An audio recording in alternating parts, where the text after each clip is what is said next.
Hello dear students, once again welcome to my YouTube channel Vigyan Har घर बने पाठशाला। बच्चों, पिछले वीडियो में हमने कोशिका, उसका संरचना, उसके कार्य यानी चैप्टर 8 कक्षा 8 को शुरू किया था।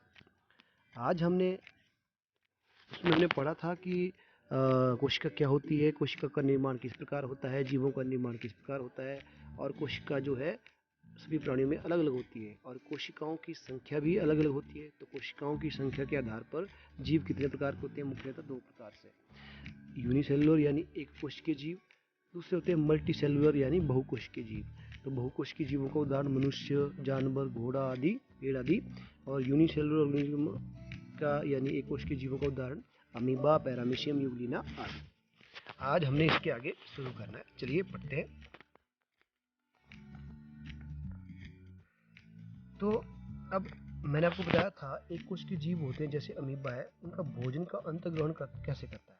ठीक है, एक कोशिकीय जीव केवल एक कोशिका होती है, तो भोजन का अंतर्ग्रहण करता है, पचाता है और श्वसन, उत्सर्जन, वृद्धि, ये सभी क्रियाएं वह करता है। ठीक है, बहुकोशिकीय जीवों में ऐसी क्रियाओं के लिए, सबके लिए अलग अलग कोशिकांग बनते हैं, अलग अलग भाग होते हैं शरीर में। ठीक है, जबकि इसमें की कोशिका होती है, सारे उसी में ही, एक कोशिकीय जीव में सारे कार्य उसी के अंदर ही होते हैं।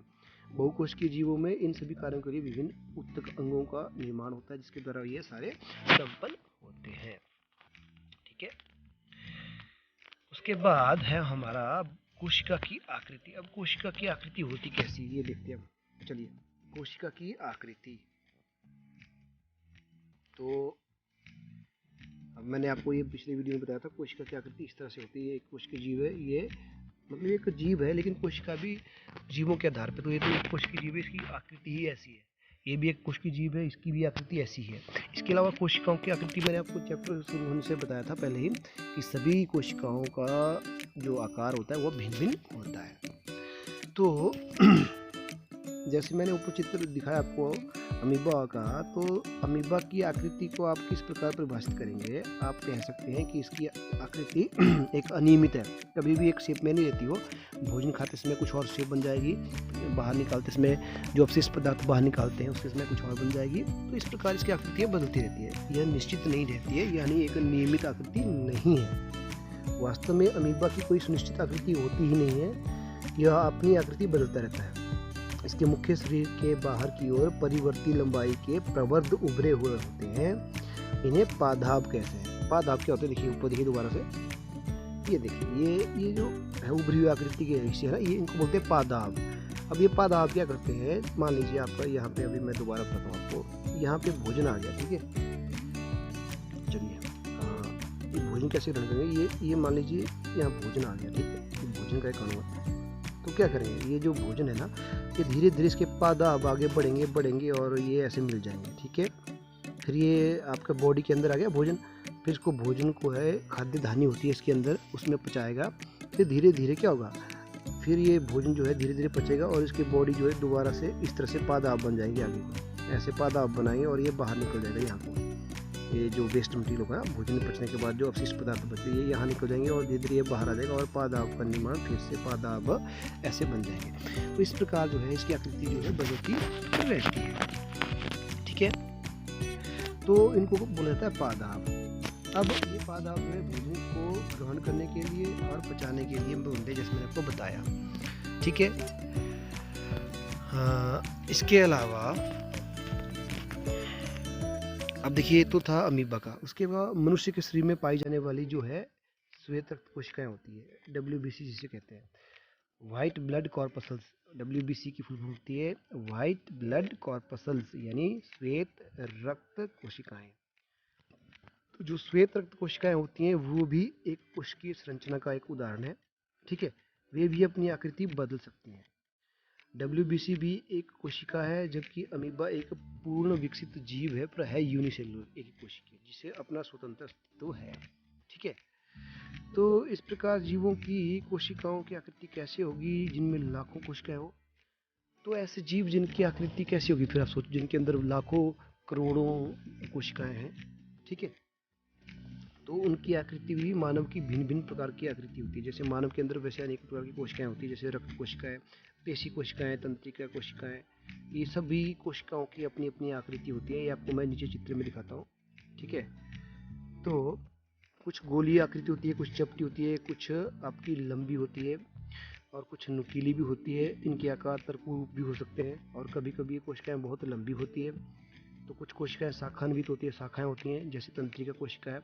और तंत्रिका कोशिका संदेश प्राप्त करने में हेल्प करती है और उसका स्थानांतरित करती है। तंत्रिका कोशिका होती है वो संदेश प्राप्त करती है और आगे उसको भेजती है, जिसके द्वारा वह हमारा नियंत्रण एवं समन्वय होता है शरीर में। तो ये थी कोशिका। अब देखिए, ये है हमारी पहली कोशिका, गोल आकृति वाली यानी गोलाकार रक्त कोशिका है, ठीक है। तो हमारे खून की जो कोशिकाएं हैं ये बोलते हैं रक्त कोशिकाएं, ये हमारे WBC से बोलते हैं। ये आपकी गोलाकार, इनकी आकृति होती है गोल, ठीक है। ये होगी हमारी गोलाकार आकृति वाली खून की कोशिकाएं। दूसरा आपकी ये आपकी कैसी कोशिका है, ये आपकी चपटी कोशिका है। तो ये है पेशिया, इसको बोलते हैं हम चपटी या तरकुनुमा, तरकी रूपी, यानी आगे से और पीछे से पतली होती है, बीच से चौड़ी होती है। तो ये होती है तरकु रूपी पेशी कोशिका है। मांसपेशियां जो होती है हमारी ना, उसकी कोशिका होती है ये। अब तीसरी है आपकी तंत्रिका कोशिका, जो आपकी मैंने आपको बताया शुरू में, ये लंबी होती है, ब्रांचेस भी होती है इसमें, जैसे इसकी शाखाएं, ये शाखाएं हैं, ठीक है। ये पूरी एक कोशिका है, उसकी शाखाएं भी होती हैं, ठीक है, और ब्रांचेस भी होती हैं, लंबी भी होती हैं। तो इसको बोला जाता है तंत्रिका कोशिका। अब बच्चों, ये तंत्रिका कोशिका जो है ये बहुत ही महत्वपूर्ण रोल अदा करती है हमारी बॉडी में। वैसे तो सभी कोशिकाएं बहुत महत्वपूर्ण रोल अदा करती है, परंतु तंत्रिका कोशिका का क्या कार्य होता है मुख्य, ये आपको समझा देता हूँ मैं। तंत्रिका कोशिका जो है एक कोशिका से दूसरी कोशिका जुड़ी होती है। तो ये क्या करती हैं, एक अंग से संदेशों को लाकर दूसरे भाग में पहुँचाती है। यानी हमारे बॉडी में संदेशों का आदान प्रदान जो होता है ना, जैसे मान लीजिए आपने किसी की आवाज़ सुनी, जैसे आपको किसी ने पुकारा और आपने वो अपनी आवाज़ कानों से सुनी, तो आपकी जो है कोशिकाएं, जो तंत्रिका कोशिकाएं जो होती है कान में, वो आवाज़ को सुनकर जो है आपके दिमाग तक पहुंचाती है। फिर आपका दिमाग जो मस्तिष्क होता है वो उस आवाज़ के जवाब के अनुरूप ही आपको जवाब देने के लिए प्रेरित करता है। तो जो दिमाग आपको दोबारा जवाब देने के लिए संदेश देगा, वो संदेश दोबारा आपके फिर जुबान पे जाएगा, मुंह पे, फिर आप उसका जवाब दोगे। इस प्रकार जो है तंत्रिका कोशिकाएं जो है संदेशों के आदान प्रदान में सहायता करती है। तो ये थी आपकी कोशिकाएं, ठीक है बच्चों। चलिए आगे बढ़ते हैं। अब आप क्या यह एज्यूम कर सकते हैं, अनुमान लगा सकते हैं कि कोशिका का कौन सा भाग इसको आकृति प्रदान करता है। कोशिका के विभिन्न घटक कौन कौन से होते हैं, एक झिल्ली द्वारा परिबद्ध होते हैं। जितने भी कोशिका के अंग होते हैं ना, घटक मतलब कोशिका के अंदर कौन कौन से भाग होते हैं, क्या क्या हिस्से होते हैं, तो ये सभी जो भाग होते हैं ना, वो एक झिल्ली के द्वारा अंदर बंद होते हैं। सपोज जैसे हमारी बॉडी है ना, हमारी बॉडी जो है उसके अंदर कितने सारे ऑर्गन्स हैं, पता है ना आपको, हार्ट है, लीवर है, किडनी है ना, बहुत सारी चीज़ है। तो हमारी जो शरीर है उसके बाहर एक चमड़ी की लेयर होती है, स्किन जैसी हमारी चमड़ी है ना, त्वचा है, तो त्वचा एक प्रोटेक्टिव लेयर है, इसके अंदर सब कुछ हमारा समाहित है। तो सिमिलरली जो कोशिका होती है उसकी जो बाहर की झिल्ली होती है उसको बोला जाता है प्रोटेक्टिव झिल्ली, या एक झिल्ली होती है, तो कोशिका झिल्ली बोला जाता है। तो उसके अंदर ही सारे जो है उसके कोशिका के दूसरे अंग होते हैं, उसके अंदर होते हैं। तो यह झिल्ली जो होती है एक प्रोटेक्टिव लेयर का काम करती है, ठीक है, कोशिका के लिए। तो यह झिल्ली पौधों एवं जंतु कोशिकाओं को आकृति प्रदान करती है। पादप कोशिकाओं में अतिरिक्त आवरण होता है। पादप कोशिकाओं में एक और होता है, कोशिका झिल्ली के अलावा एक और झिल्ली होती है जिसको बोला जाता है कोशिका भित्ति। यानी कोशिका झिल्ली के अंदर होती है एक और लेयर जिसको बोला जाता है कोशिका भित्ति। वो केवल पादप कोशिकाओं में होती है, जंतु कोशिकाओं में यह अब्सेंट या अनुपस्थित होती है। ये भी ध्यान रखना, आपने याद रखनी। कोशिका भित्ति केवल पादप कोशिकाओं में ही होती है, जंतु कोशिकाओं में यह नहीं होती है।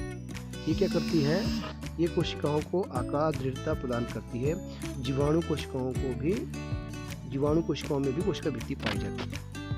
अब कोशिका का साइज क्या होता है देख लेते हैं। कोशिका का साइज जो है 1 मीटर का 10वां लाख हिस्सा, यानी 1 मीटर का 10वें लाखवें हिस्से के बराबर कोशिका छोटी हो सकती है, यानी माइक्रोमीटर अथवा माइक्रोन में।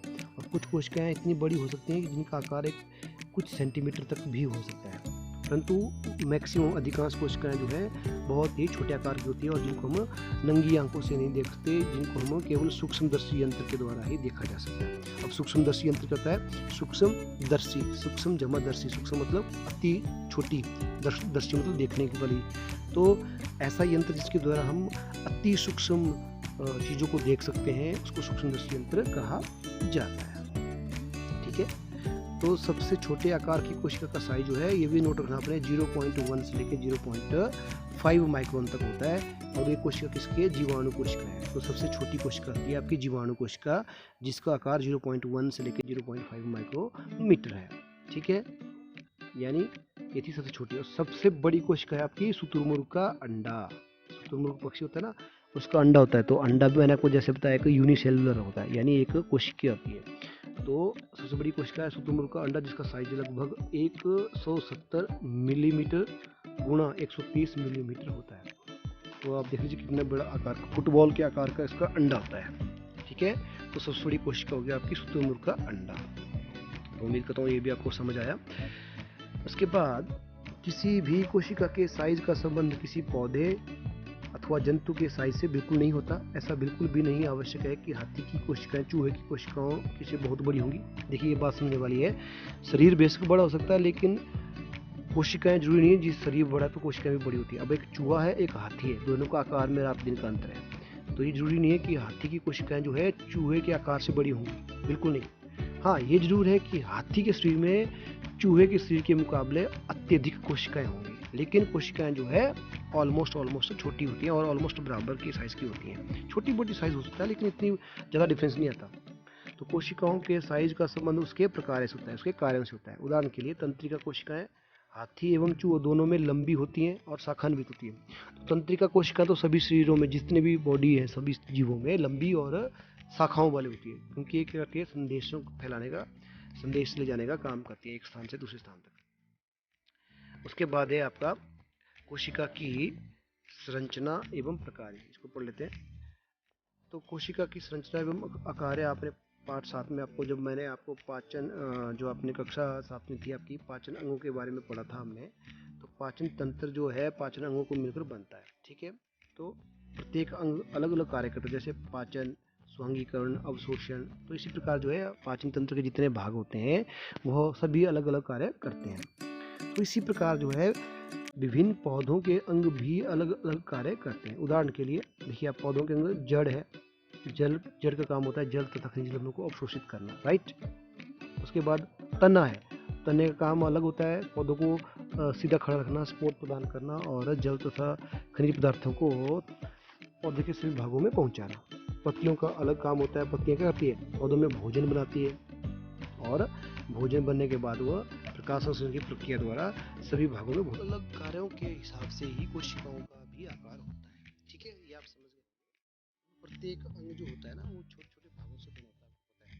हमारे शरीर का जो निर्माण होता है छोटे छोटे भागों से होता है। छोटे छोटे जो हमारे अंग होते हैं वो छोटे छोटे भागों से मिलकर बनता है, उनको बनाता है उत्तक। तो अब उत्तक क्या हुए? देखिए, हमारे शरीर का निर्माण छोटी छोटी कोशिकाओं से होता है, असंख्य कोशिकाओं से। अब कुछ जो, जैसे हमारा मैंने आपको पहले बताया, हमारे जो है अलग अलग अंग अलग अलग कार्य करते हैं। तो कुछ कोशिकाएं जो होती हैं एक समान कार्य करने वाली होती हैं। तो हमारे मान लीजिए कुछ कोशिकाएं हैं जो एक समान कार्य करती हैं, जैसे तंत्रिका कोशिकाएं, वो संदेश जाती है। तो तंत्रिका कोशिकाओं का ऐसा समूह तंत्रिका कोशिकाओं से मिलकर बना होता है, उसको बोला जाता है उत्तक, तंत्रिका उत्तक। तो उत्तक क्या हुआ? ऐसे कोशिकाओं के ऐसे समूह जो है समान रूप से कार्य करने वाली होती है और जिनकी संरचना भी समान होती है, उनको हम उत्तक कहते हैं। तो हमारे जो शरीर के जो अंग होते हैं वो छोटे छोटे एक समान समूह है जो विशिष्ट कार्य जो है बाकी मैं समझता हूँ आज की वीडियो में बच्चों इतना ही काफ़ी है। अगले वीडियो हम कोशिका के विभिन्न भाग पढ़ेंगे, कौन कौन से भाग होते हैं, हम अगले वीडियो में पढ़ते हैं।